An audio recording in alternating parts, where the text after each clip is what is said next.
Pure Anglo back. Yan po ang aming mga pure Anglo back. Yan po siya.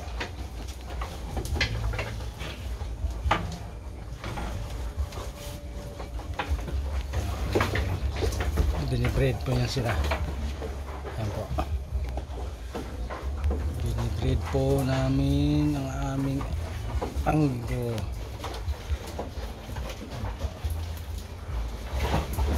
Pure Anglo na back.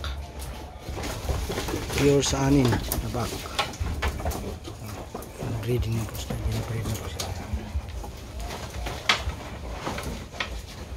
Haba ng sungay. Pure sa anin po yan. Ito naman po ang Anglo sa anin na back. Ang laki.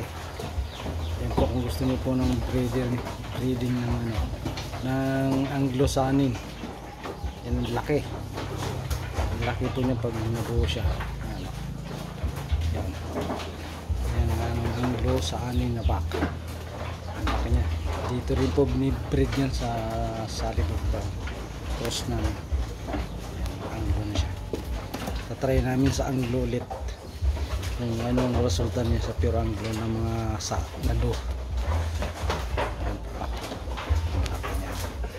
Bata pa po yan. 2 years old pa lang yata yan. Bata po yan, lalaki pa yan.